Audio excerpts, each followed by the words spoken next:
Nu får vi da börja efter och Paul Veje för att fortälja oss ett syndrom vad det är att vara övarande. Tack för att du görs väl, Paul.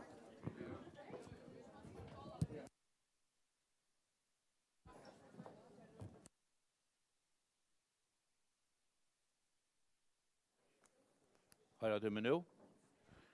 Nu vil jeg jo ja. Nu skal jeg have en annan leiklod enn den som jeg pleier her. Jeg pleier her leikloden til Mario. Hører du det ikke? Ja? Så leis? Ok. Jeg pleier her leikloden til Mario, eller ikke fakta fram, kanningar. Men i kveld får jeg være subjektiv og fortelle mine søv, og det er ikke uten en nekka vitenskapelig fordring. Jeg ringte og spurte, jeg har omkring spurt før om jeg vil si fra oss, når jeg har sagt nei, men jeg tog inn var kommet nå, og så sier jeg. Om at være erværende til einon, her ansevne fana lojanti har vi skriva som iveskrift. Ja, så må vi køre det. Er det nekka som kan regulere det anlegget til at vil helst ikke råpa til det, da blir det så snett. Ja. Søvan til okkon i høvesheiten hentan, okkon som familie. Vi hittet oss i København 1971, og vi gifte oss i 75, og finner bøten i Fors og Fyrefors, flott i heim og i 88, og har boet i Mannbrek og i Høyvuk siden 91. Sara, hun ble utbygging lærer i Emterborg seminarium, og heimkommen for hun å være lærer i Høyvukarskola, og vært her til hun får fra vekna 20 og 25 år gammel. Jeg ble uvelagt ned av eldene for arbeids- og allmannhelse, i 88 og er her enn. Bøtnene teifer og heimann etter studentaskolan og får nyra lesa, og Arjen Sara byrja å bli brøytast. De har funnet seg mekar og har sjølfinnet bøten.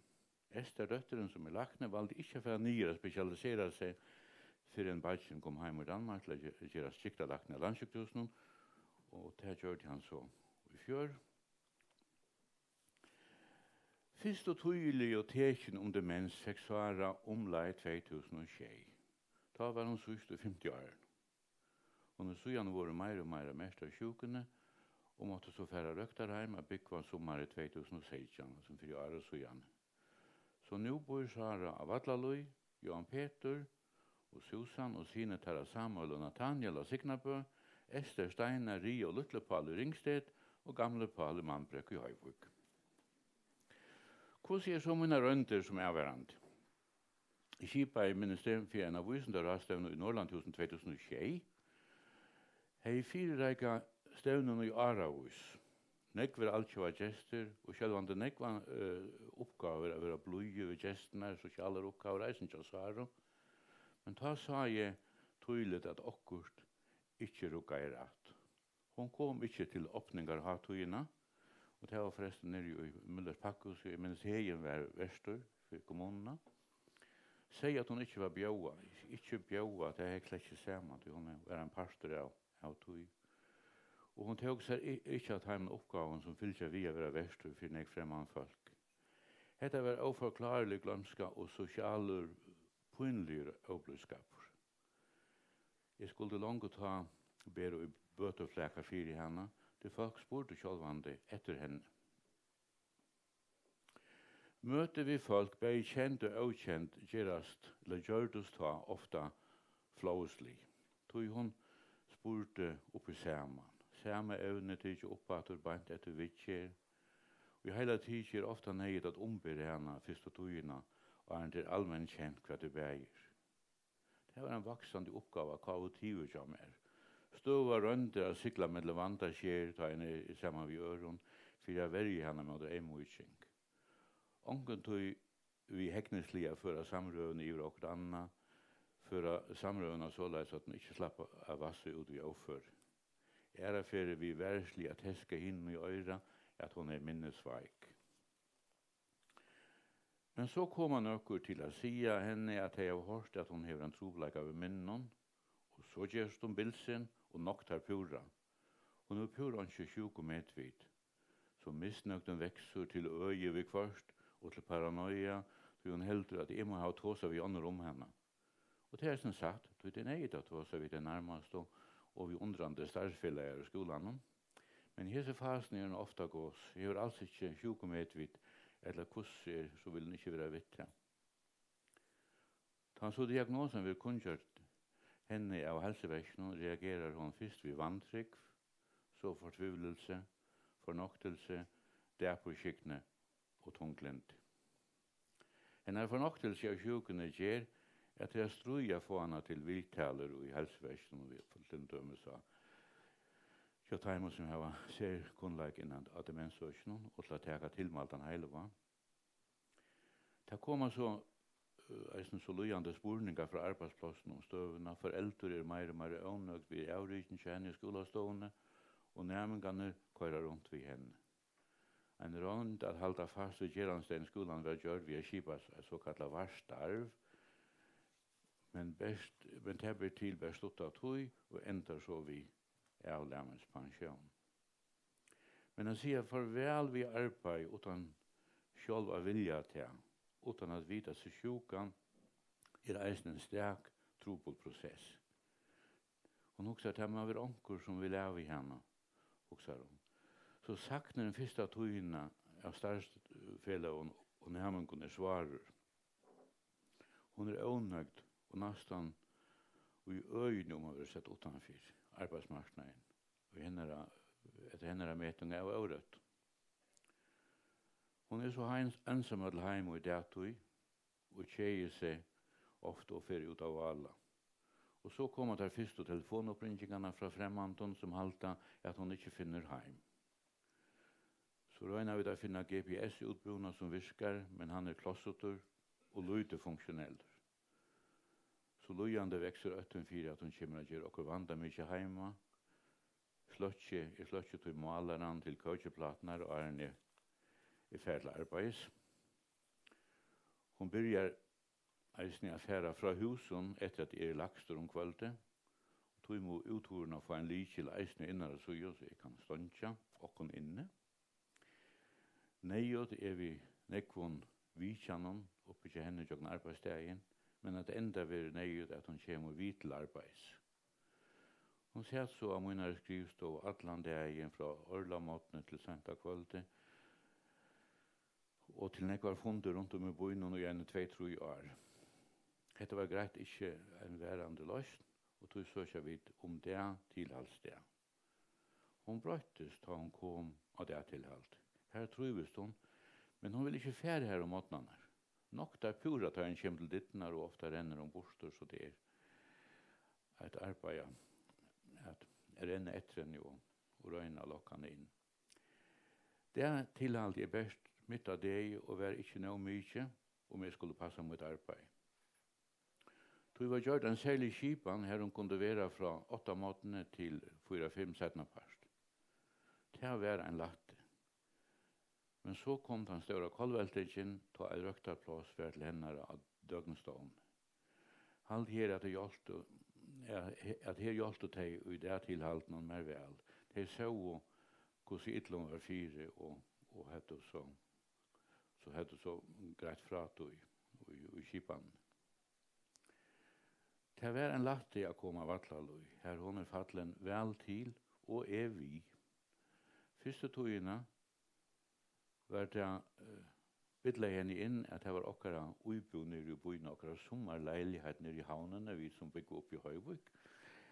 Og jeg sette meg at arbeide i henne rommet og svæfa sofene.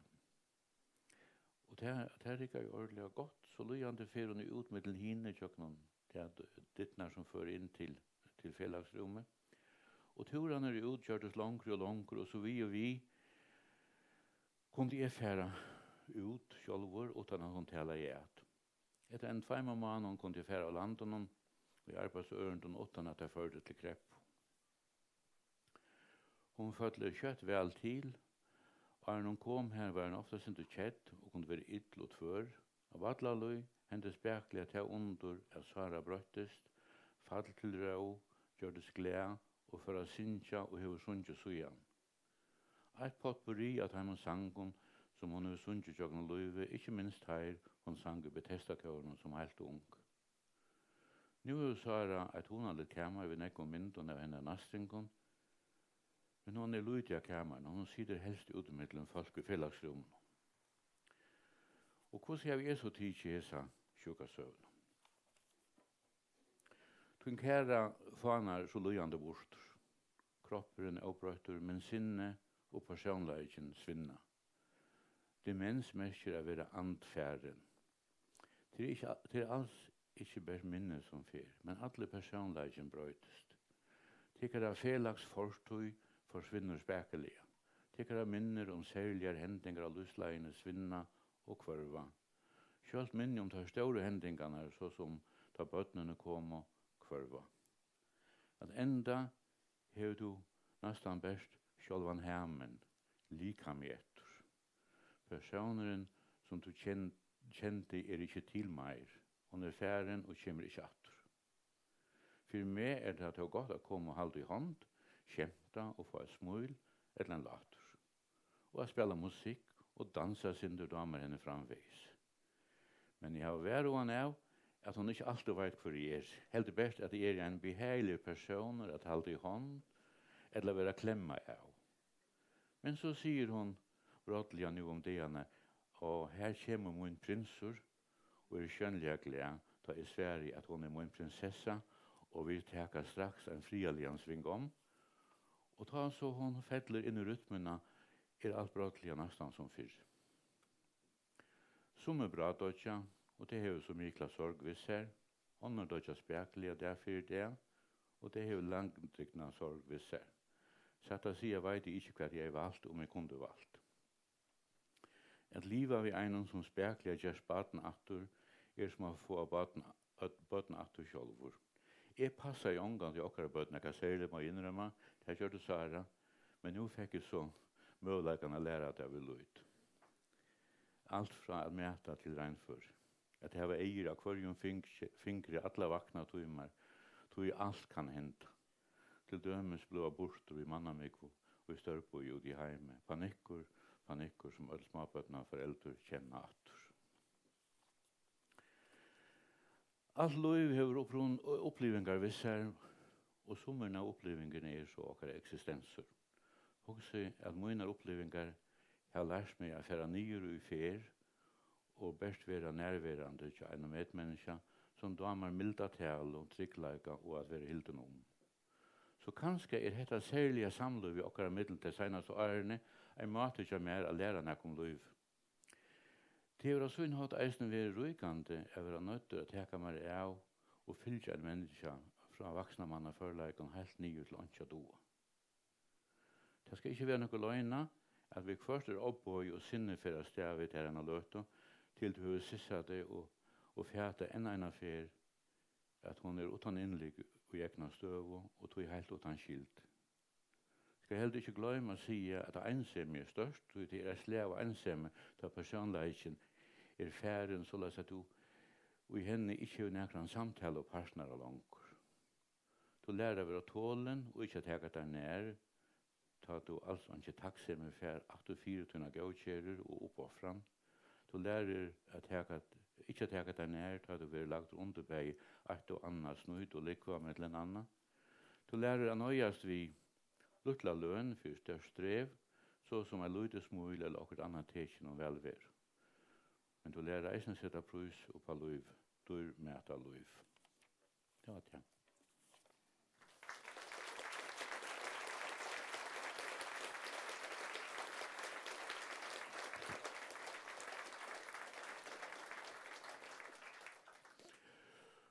Vi snakker jo vi mennesker, det så leis at demens, det imensk folk har, vi demens kunne ha, egentlig imenska måter blir dement på.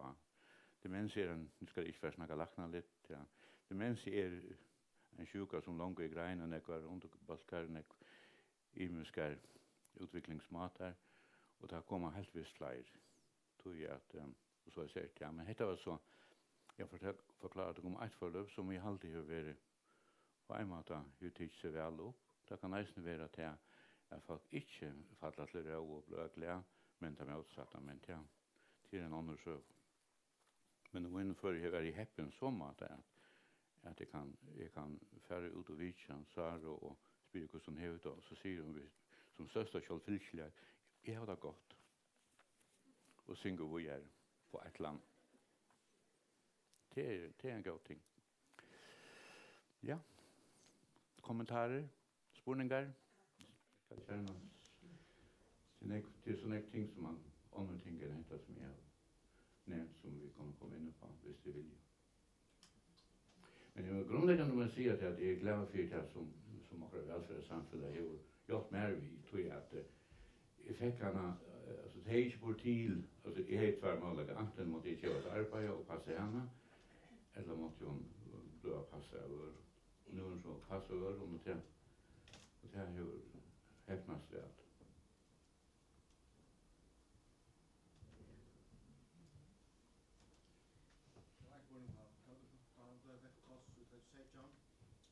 Hva er det han? Ja, forstå. Ja. Hvor langt hun har haft åren?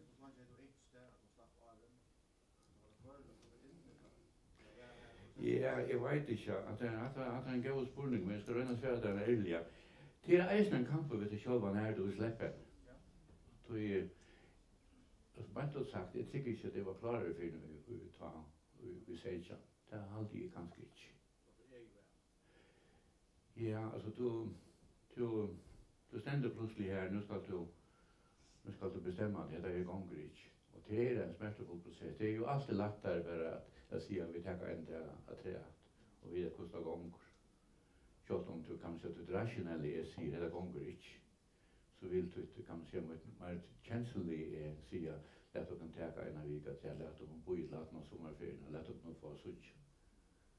Og tror jeg var det som er kanskje en passende oppfordring som jeg fikk fra det til halden her som de nevnte for meg at det er for at vi kjøper det til. Jeg vet ikke hvordan det gjør det, men det var de som setter gang til ute og jeg tok det til realitetsvitskjærer og bestemmer meg.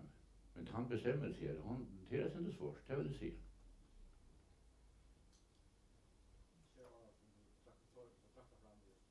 Ja. Okay.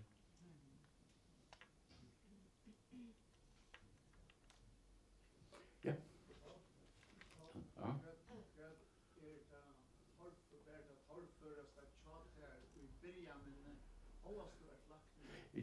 Jeg synes han ikke, men jeg kjenner røttene, at det er nesten det gamle testamentet. Hva sier dere han sier en sted?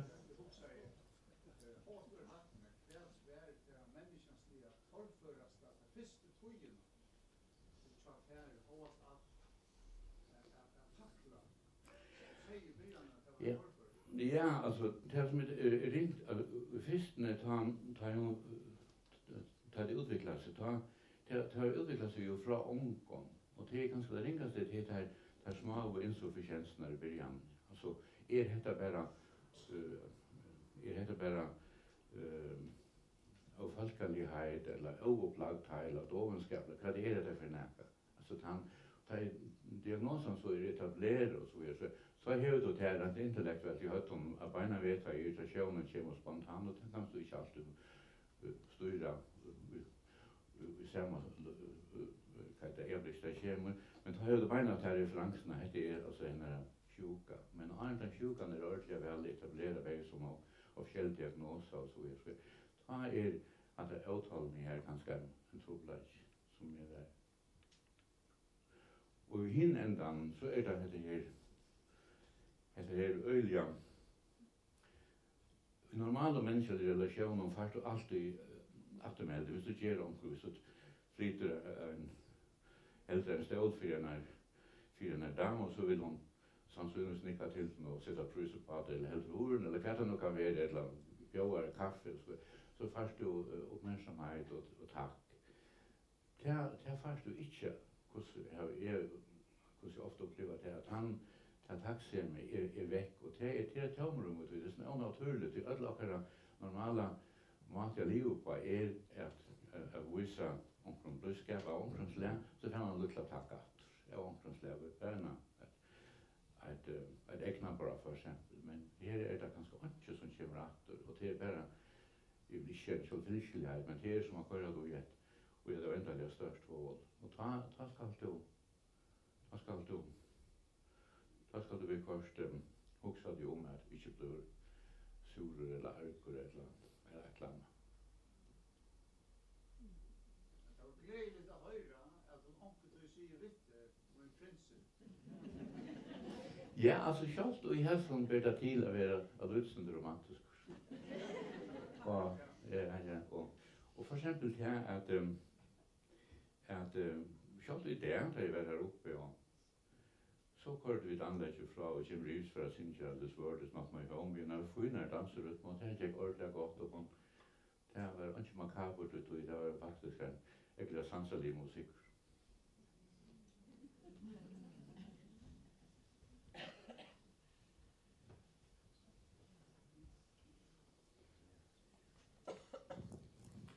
Ja. Så säger tack för mig. Tusen tack för idag. Tusen tack för att du ställer fram. Och det är viktigt att vi pratar och får sätta ord av sjuknad demens. Maria, och tusen tack för Maria, det ser du avhåverst. Jag är vant vid att få en next flying star talking after the next survey. Givetvis.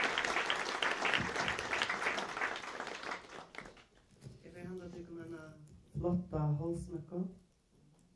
Ser så väl. Och tid kommer köparna så 230 kronor.